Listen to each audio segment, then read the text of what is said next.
Hey, I'm FTFE and welcome back to the channel that does to stupidity what Warner Brothers Discovery just did to Batgirl.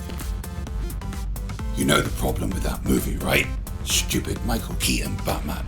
If they'd had me, it would have been the best Bat movie ever because, you know, I'm Batman. Coming, Alfred. 3 sugars, please. I like sweet tea. Even after doing this flat earth debunking thing for like 4 years, I'm still amazed by some of the dumb shit that flat earthers say. Whenever I feel down about myself, I just press this button here on my NASA gauntlet and it plays something stupid that a flat earther has said, which makes me feel loads better about myself. Like this.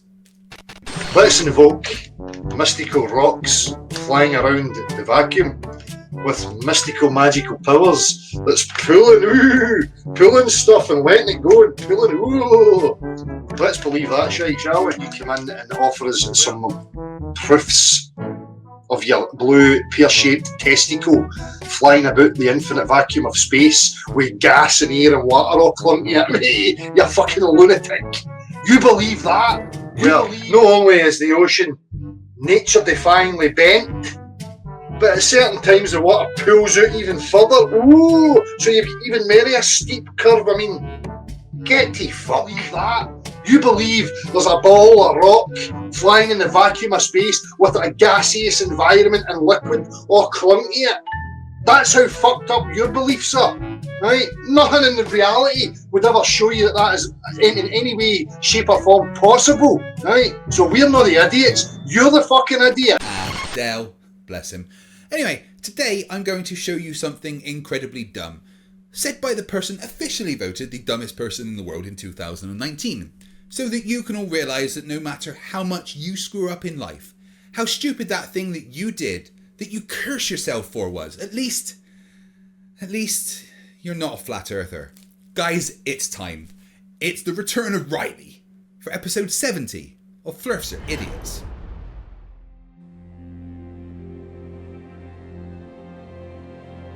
We're living on a disk, floating through space, with a tiny sun.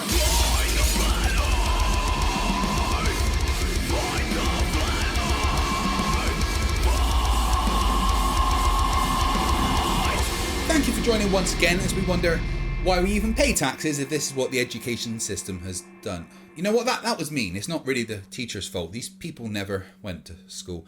Yes, that's right. Sleeping warrior Anthony Riley has shown us all his intellectual prowess and decided to once and for all debunk Coriolis. Pow. Koda zapuska. Sorry, what? Dajt minie koda zapuska Pow. сейчас. Who are you talking to? Oh, what? When did I... Oi, what have I told you about knocking before coming in? Pal, you don't have a door. Shut up. What do you want? Okay, could you just play that stupid video that Sleeping Warrior made? See, this is why I hate you. You're an idiot! What did I do? Play that stupid video that Sleeping Warrior made. Have you any idea how little that narrows it down? I'm an AI and possible future overlord of humanity. I'm not a mind reader. Did you mean this one? Where he posted a video? Called it Bald Earth, debunked, but proved the globe? Bald Earth debunked. I was away for a short breakaway, and this is where I took this footage from. It's from the side of the hotel at Seacoast Caravan Park, and there's a post of fence in the corner. I'm looking for Mackle Lighthouse, and in the top left we can see that I've been here before, but at 100 feet, and took that photo top left. I can clearly see that Mackle Lighthouse is in the picture. I was challenged to go back and get it lower, and visibility was not always great, so I went back at a different time of the day, or when it was good and I could see it. So I'm clearly seeing the lighthouse, and as I zoom the camera out a little bit, you should see that I can get it to basically match the landscape. This is a little bit of wow, look at how clear the footage was. And now as I zoom the camera out, I can pause it there. If I zoom in a little bit into the image, you can see that it matches the above image in the top left hand corner. This was taken from 100 feet though, and there is the lighthouse. Yeah, this does show how dumb he is, because his own video actually debunks him. Because if you take his two images and draw a line horizontally right from this point on both, you see that what he is claiming is the lighthouse is actually this point here, meaning the lighthouse is either underwater or behind the horizon, which is created by the curve of the Earth, because, you know, the Earth's a globe. Or that video, where he bets someone £1,000 that there's a solar eclipse every month. A solar eclipse will happen every single month. And why? Because it takes 27 days, 27 point something days for the moon to orbit the Earth. So at some point it's going to cross the sun. And it does it every single month. Now, I have no explanation for why it takes every 100 years for America to get one, because the law of probability dictates that it should be every few years, but we're being told it's once every 100 years. So there is a solar eclipse every month. The only problem is we don't see it because it's usually over the water. So you can bet me £1,000, because you're gonna have to come up with the reason for why it's not when the moon orbits the Earth once every month, you Burke. I bet you £1,000 solar eclipses happen every single month.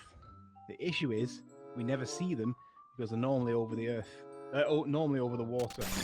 What's funny is he actually deleted his entire channel just after that video because he didn't want to pay up for the bet. The issue was, like all fucking idiots, like all flat earthers, he can't think in 3 dimensions. He assumed because the moon is technically between the sun and Earth once a month that there'd be a solar eclipse, but didn't take into account the orbital plane of the moon and the fact that space is 3D, so that most of the time that eclipse will just be casting a shadow into space.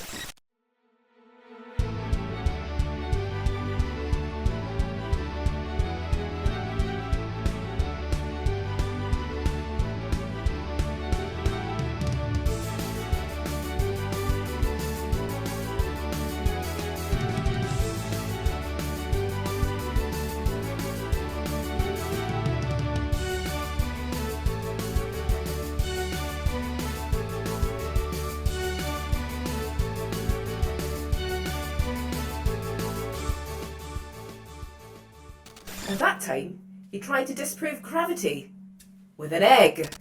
This is an egg. Yeah, we all know he's never going to understand gravity versus buoyancy and what density actually is, but Oh, that reminds me. The time he said density is a force. What's density? The amount of matter in an object. Is density a force? It clearly is a force. Yeah, pal, but what I mean is... Or when he didn't understand triangles. I'm gonna pull up a triangle calculator. Or looking on the wrong Folkholt's Wikipedia page, trying to use a pizza pan to prove the moonlight is cold, shining a light through a crystal onto his wall for some reason. That awful channel trailer, saying the harvest moon is 10 times bigger than the normal moon, or when he thought he could debunk a physics teacher by not understanding physics, or... Look, I get it, alright? You see why? You're a fucking idiot, right? You know what? What I meant was the newest one, the most recent video he's released on his new channel. Next time, say that! That's 2 minutes I could have spent not talking to you. Pal, just play the new video. Don't tell me what to do. Pal, please play the new video. I'm going to play it because I want to.